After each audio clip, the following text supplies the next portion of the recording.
Bonsoir à tout le monde. J'espère que vous allez tous bien. Alors, aujourd'hui, enfin, après beaucoup de temps, je vais vous parler d'une chose que je sais, vous aimez toujours. Je vais vous parler, vous raconter un petit peu une petite ville, un village qui se trouve en Italie. Donc, un petit joli village qui se trouve en Italie. C'est connu, donc c'est pas tellement inconnu. Mais c'est très joli, c'est très charmant, c'est San Gimignano. Ça se trouve en Italie, en Toscane, c'est pas trop loin des Siennes, donc peut-être c'est possible que quelqu'un de vous l'a déjà visité. Moi, je l'ai visité avec les groupes, j'ai amené les groupes, un groupe de Français, un groupe de la France et un groupe du Canada, deux fois.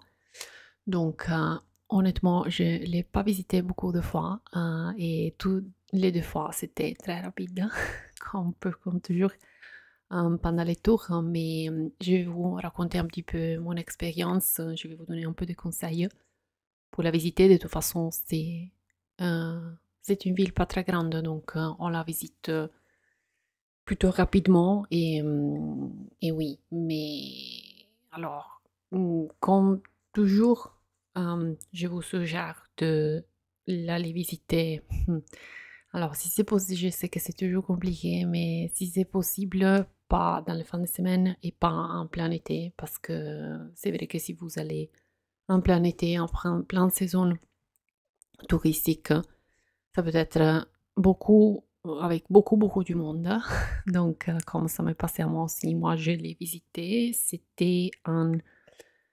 Alors, une fois, c'était en, je pense, octobre. Donc, c'était déjà la fin de la saison. Donc, c'était déjà un peu tranquille, un peu plus tranquille. Mais l'autre fois, c'était début de juillet. Donc, il y avait beaucoup du monde et il faisait très chaud aussi. Donc, ça, c'est un autre souci. Mais voilà, après, on fait ce qu'on peut, comme toujours. La petite ville de San Gimignano se situe en Toscane, donc c'est la partie centrale de l'Italie. Elle est pas trop loin de Sienne. Je pense que c'est en province de Sienne aussi. Sienne, c'est aussi une très belle ville. Si vous voulez, je peux vous faire une vidéo où je vous parle de Sienne parce que c'est aussi une île que j'aime particulièrement. C'est très très joli, elle est très charmante aussi.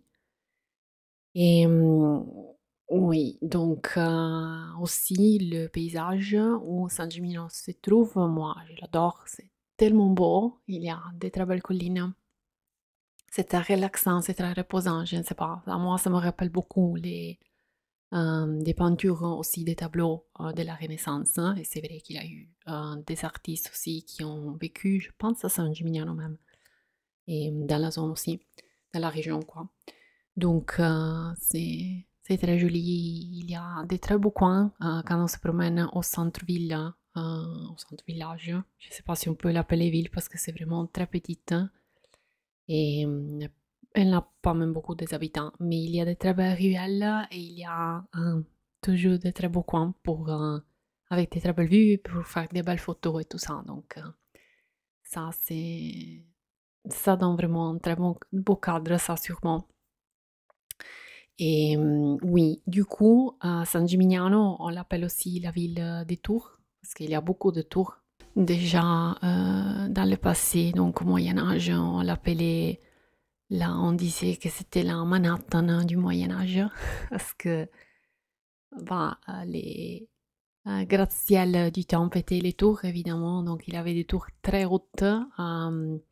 Et il y en avait, je pense, à un certain moment, il y en avait 75, quelque chose comme ça. Donc, c'est vraiment beaucoup. Si vous cherchez San Gimignano, si vous cherchez sur Google, tout ça, San Gimignano, sûrement, vous allez trouver euh, des dessins de comment était la ville dans le passé. Au Moyen-Âge, il y avait vraiment beaucoup de tours. Et aujourd'hui, il y en a 10 ou 15, quelque chose comme ça, si je ne me trompe pas. Et donc, il y a encore de tours. Beaucoup de tours qu'il y avait, on les appelait tours maison parce que c'est-à-dire que c'était des grandes tours, mais aussi des maisons. Donc c'était un peu les deux choses, donc des tours de défense, mais aussi c'était des maisons, donc il y avait vraiment des gens qui habitaient dedans et normalement chaque tour était pour une famille. Donc du coup, chaque tour avait un nom différent et le nom de chaque tour, normalement, c'était le nom de la famille qui était propriétaire de la tour. Et la plus haute aujourd'hui même, je pense que ça arrive à une hauteur de 50, 53 mètres, quelque chose comme ça, donc c'est plutôt haute, honnêtement. Et je me rappelle que j'avais étudié, quand j'avais étudié à la ville, que effectivement, il y avait à un certain moment, la commune de San Gimignano avait posé un limite de hauteur, donc on ne pouvait pas bâtir les, les tours au-delà d'une certaine hauteur, donc pas plus haute de, je ne sais pas, 60 mètres, 50, je pense que c'était 50 mètres, mais après, je pense que quelques familles a dû payer quelque chose pour avoir la tour plus haute parce que euh, c'était comme une compétition quoi, pour avoir la tour plus haute et on disait, et ça s'était passé aussi dans des autres villes, je pense qu'à Lucca, désolé c'est la prononciation française, Lucca c'est une très belle ville aussi en Toscane, et là aussi il y avait plusieurs tours, et, et là aussi il y avait comme une compétition, donc chaque famille voulait avoir la tour plus haute, donc on disait que la famille qui avait la tour plus haute c'était plus puissante, c'était plus fort comme famille. Donc, il y a des tours qu'on peut visiter. Pas tous les tours sont visitables aussi. Il y a des tours en propriété privée qui ne sont pas visitables, donc on ne peut pas les visiter. Mais le centre de la ville, c'est vraiment tout petit, donc on, on le visite plutôt rapidement. Moi, je dirais, si on veut visiter tout ce qu'il y a à visiter, plus ou moins dans la ville, probablement une journée, c'est suffisante, je m'imagine. Moi, quand je suis allée avec le groupe, en effet, on a fait seulement une promenade au centre parce qu'on n'avait pas le temps de visiter des choses. Et c'était, de toute façon, dans le programme, c'était seulement du temps libre. Donc, moi, je vais amener les gens jusqu'à la place principale et je vais vous dire quelle est la place principale. Mais oui, nous, normalement, on laissait le bus dans la... Désolée, hein, je regarde dans le plan. Il y a un parking, la partie sud de l'île. Il y a un parking pas trop loin de la porte di San Giovanni. Et c'est là où il y a le checkpoint. Petite parenthèse, qu'est-ce que c'est le checkpoint? Quand je dis checkpoint, je dis que je veux dire que c'est le point où aussi nous on payait, bon, pas nous, mais l'entreprise des bus devait payer, doit payer parce que c'est pratiquement comme une espèce de taxe, un permis, on peut dire comme ça, une contribution pour la ville que le bus touristique doit payer. Ça, c'est une chose qu'il y a en Italie. Je ne sais pas s'il y a en France aussi, dites-le moi, parce que je pense que oui, mais je pense que c'est plutôt surtout à Paris. C'est comme après combien on paye, ça dépend de la ville. À San Gimignano, ça coûte pas trop. Je pense que c'est 80 €, quelque chose comme ça, ou 60 € même. Donc, c'est comme pratiquement un permis, peut dire comme ça, que le bus touristique doit payer seulement pour passer dans la ville. Même si on n'arrive pas en bus dans le centre, parce que bah, là, on ne peut pas, parce qu'effectivement, le centre historique, le centre euh, principal quoi, de San Gimignano, c'est complètement en piétonne. Donc, on ne peut pas même arriver en voiture, je pense, aujourd'hui. Donc, pratiquement, pour nous, ça fonctionne comme ça. Quand on arrive avec un groupe, donc un bus touristique, on arrive à ce parking, on peut laisser le bus là, ou oui, peut-être, oui, ça dépend aussi des jours, s'il y a beaucoup du monde ou pas. Sinon, on descend du bus là. Après, le bus s'en va dans un autre côté et après, il revient nous chercher quand on a terminé avec nos tempes à San Gimignano. Mais oui, les bus doivent payer cette checkpoint. Il y a des autres villes où il y a des prix différents. beaucoup plus hautes. Euh, les deux plus hautes en Italie sont Florence et Venise, côté Tronchetto. Alors, Florence, c'est 360 par jour. Oui, c'est comme ça. C'est pas, c'est pas des bêtises, c'est pas un joke, hein, c'est comme ça, je sais, c'est beaucoup. Et à Venise, je pense que c'est aussi environ 320, je pense, pour un jour seulement. Seulement pour passer dans une certaine zone de la communauté de Venise. Si on le fait à Tronchetto, si on le fait à Cavallino Treporti, que c'est de l'autre côté, c'est au dehors de Venise. Oui, c'est au dehors du commune de Venise. Donc c'est plus loin. Là, c'est, je pense, je me rappelle plus si c'est entre 80 et 120, quelque chose comme ça, pour chaque jour. Donc, par exemple, Saint-Gimignano, je pense que c'est 80, quelque chose comme ça. Donc, vous voyez, c'est pas beaucoup si on compare à des autres villes. Parenthèse fermée, je voulais vous expliquer ça, seulement au niveau technique, quoi. Et oui, donc nous, on faisait comme ça. Après de là, on se promenait, on passait près de... Il y a comme un supermarché, une Coop, près de ce parking. Et il y a sûrement des parkings de voitures après. Je ne sais pas où ils se trouvent, mais il y en a plusieurs. Probablement aussi près de ce parking pour les bus touristiques. Et de là, on se promenait jusqu'au centre. Alors, de ce parking jusqu'au centre, jusqu'à la porte de San Giovanni. C'est 10 minutes à pied, c'est pas beaucoup, mais ça monte. Ça monte parce que, bah, évidemment, c'est une zone collinaire. Donc, la ville se trouve sur une colline, c'est un beau paysage, mais il faut se promener un peu en autre. Mais ça fait du bien, toujours. Et donc, après de la porte, on passe la porte.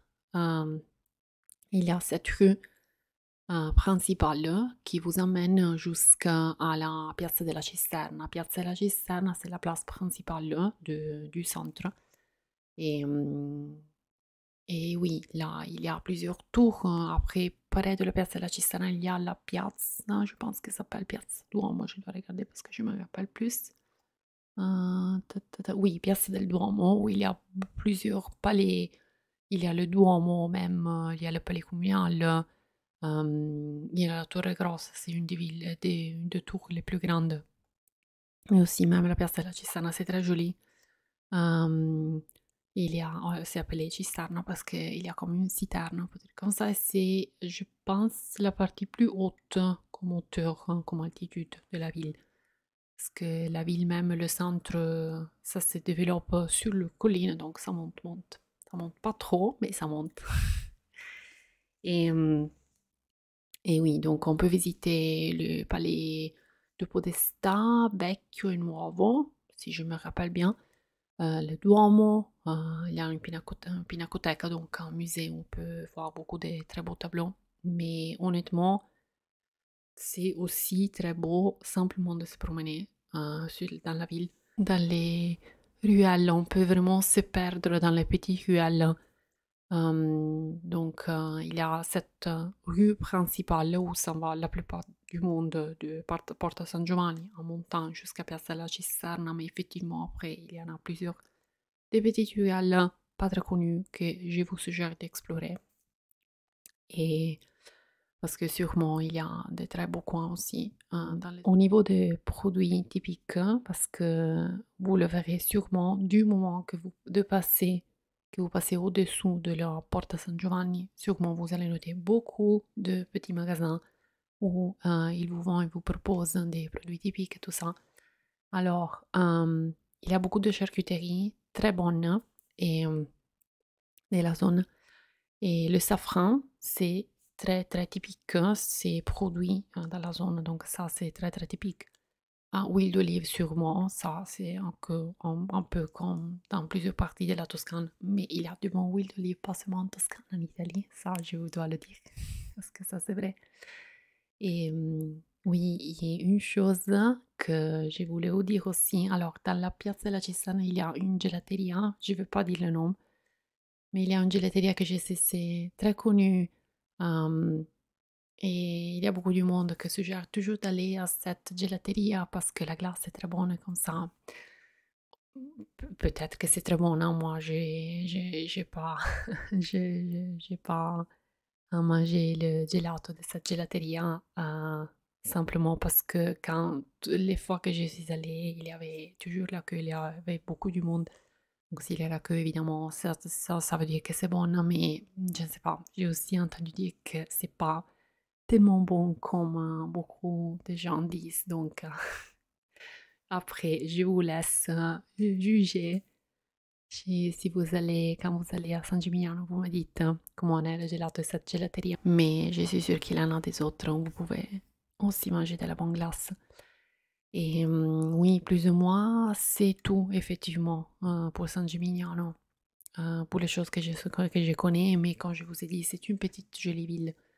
Donc, c'est vrai qu'on n'a pas besoin de beaucoup de temps pour la visiter. Après, si vous la visitez, les tours qu'on peut visiter, le Duomo, la Pinacoteca, le palais, et tout ça. Donc, une journée, je pense que c'est plus que suffisante. Alors, une combinaison qu'on fait beaucoup de fois, c'est Sienne et San Gimignano.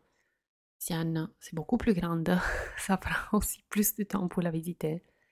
Moi, avec le groupe, j'ai fait les 2 fois que je l'ai fait, je pense, oui, on avait fait tous les 2 fois San Gimignano et Sienne ou Sienne, San Gimignano, Sienne et San Gimignano parce qu'effectivement, elles ne sont pas trop loin, c'est une demi-heure plus ou moins l'une de l'autre. Et donc voilà, elles ne sont pas trop loin. Mais oui, par contre, moi personnellement, San Gimignano, oui, une journée.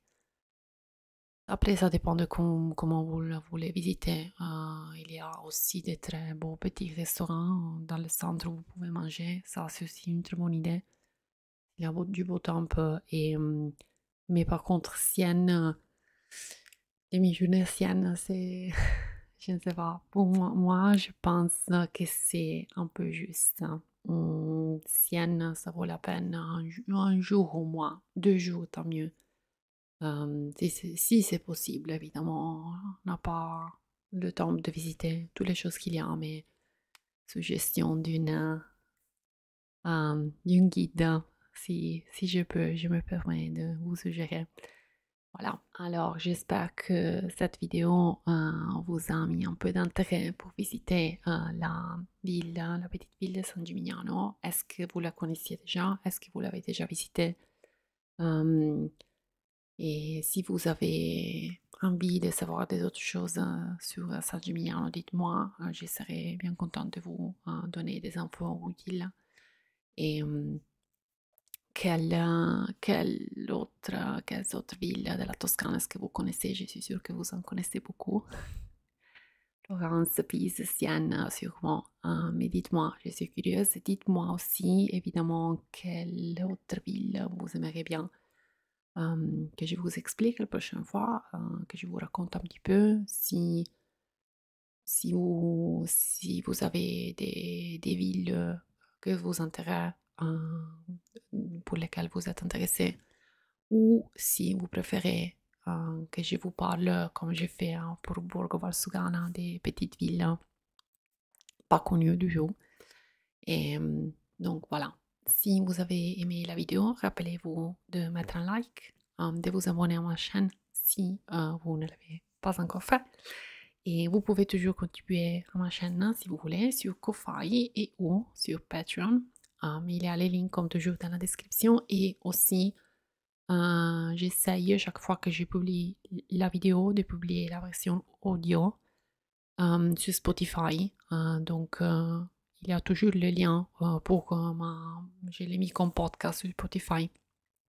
Mais vous trouvez les liens dans la description aussi. Donc, si vous n'avez pas le temps de regarder la vidéo, mais je ne sais pas, vous prenez, vous l'écoutez, vous pouvez seulement écouter ma voix et les choses dont je vous parle, vous pouvez le faire comme ça.